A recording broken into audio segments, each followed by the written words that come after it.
بسم اللہ الرحمن الرحیم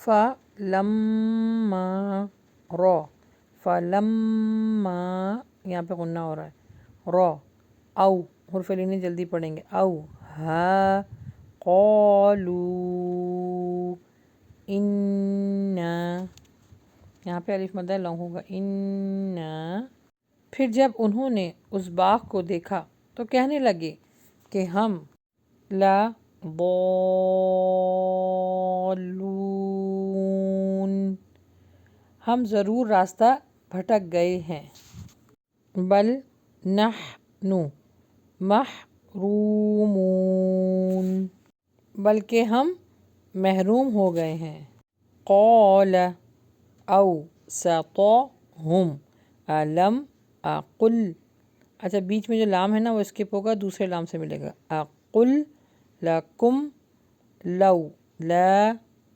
تسبحون ان میں سے جو بہتر آدمی تھا اس نے کہا میں نے تم سے نہیں کہا تھا کہ تم لوگ تسبیح کیوں نہیں کرتے قالوا سبحان ربنا انا كنا ظالمین غنہ بھی ہو رہا ہے ہا کا مخرج بھی ہے اور وا کو ہیوی کر کے پڑھیں گے ظالمین انہوں نے کہا کہ ہمارا رب پاک ہے بے شک ہم ظالم تھے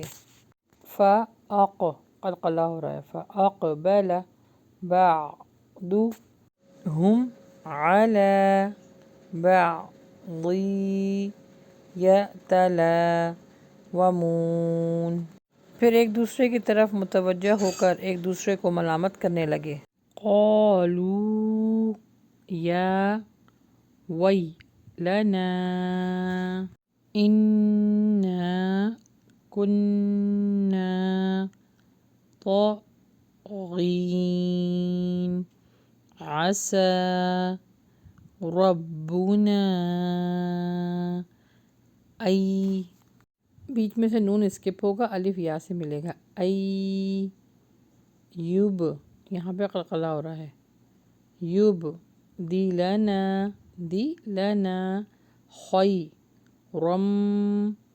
خیرم یہاں پہ غنہ ہو رہا ہے خیرم منہا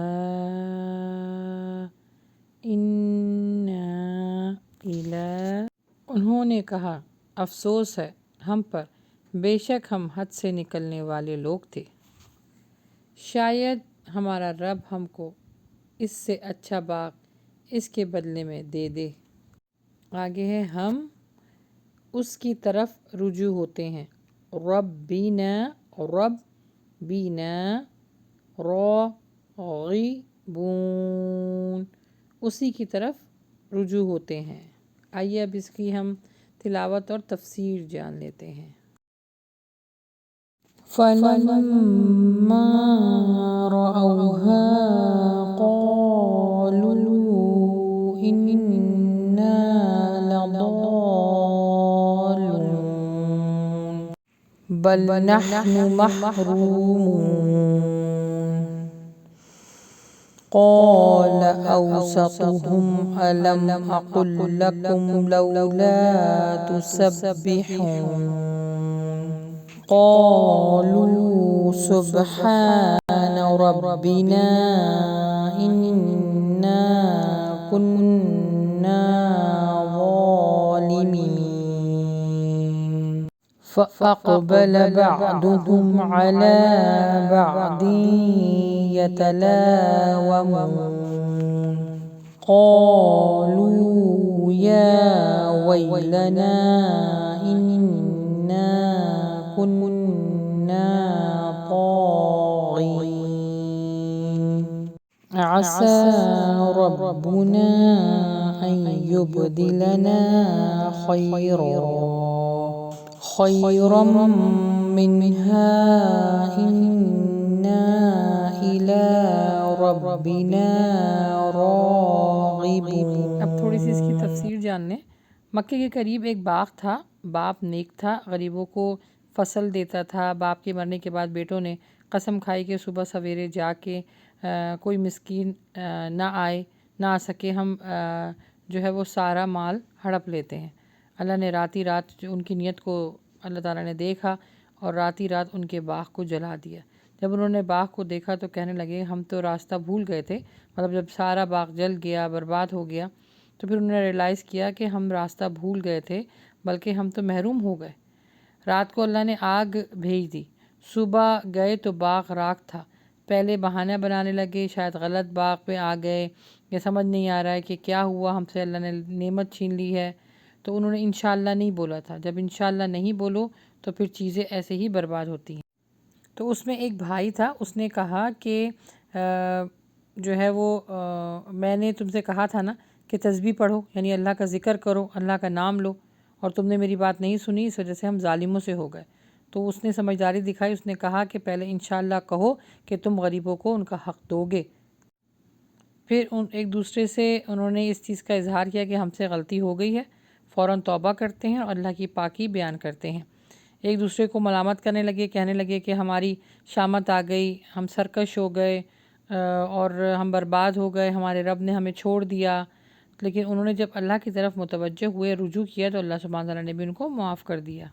اچھا، اس میں 3 باتیں ہیں سیکھنے کی کہ نعمت پر آپ نے انشاءاللہ کہنا ہے۔ جب بھی آپ کو کوئی نعمت ملے یا کوئی کام کریں یا کوئی کام کرنے کا ارادہ رکھیں تو انشاءاللہ ضرور کہیں۔ پھر یہ ہے کہ غریبوں کو ان کا حق دیں، حق والوں کو حق دینا بہت ضروری ہے۔ ہمارے معاشرے میں سمجھا جاتا ہے کہ زکوٰۃ جو ہے صرف غریبوں کو دی جاتی ہے۔ زکوٰۃ دینے کا بھی ایک پروٹوکول ہے۔ دیکھیں مدینہ میں زکوٰۃ دینے والے بہت تھے، لینے والے نہیں تھے۔ آج ہمارے معاشرے میں زکوٰۃ لینے والے بہت ہیں، دینے والے نہیں ہیں، کیونکہ زکوٰۃ کو صحیح طریقے سے سمجھا نہیں۔ یہ غریبوں کا حق ہوتا ہے، جو قرضے میں ہیں، جو پرابلم میں ہیں، جو مسکین ہیں، جو کھانا نہیں جس کے پاس ہے، جس کے پاس کپڑے نہیں ہیں، جس کے پاس مکان نہیں ہے، وہ مستحق ہے۔ اگر اس کے پاس نصاب نہیں ہے تو وہ مستحق ہے زکوٰۃ کا، تو غریبوں کو ان کا حق دیجیے۔ اور آخر میں جب غلطی ہو جائے تو فوراً اللہ کی طرف رجوع کریں، جیسے ان باغ والوں نے رجوع کیا تھا۔ اللہ نے ان کی توبہ کو قبول بھی کیا اور ان کو پھر نوازا بھی۔ جیسے قرآن مجید میں اللہ تعالیٰ فرماتے ہیں نا کہ جب تم سچی پکی توبہ کرتے ہو تو میں تمہارے گناہوں کو مٹا بھی دیتا ہوں اور ان گناہوں کے بدلے تمہیں نیکیاں عطا کرتا ہوں۔ صدقہ جاریہ والا کام ہوتا ہے۔ تو جو بھی غلطی ہو جائے فوراً اللہ سے توبہ کریں۔ اللہ غفور الرحیم ہے، معاف کرنے والا ہے، وہ ضرور ہم سب کی دعاؤں کو قبول کرے گا اور ہم سب کو معاف فرمائے گا۔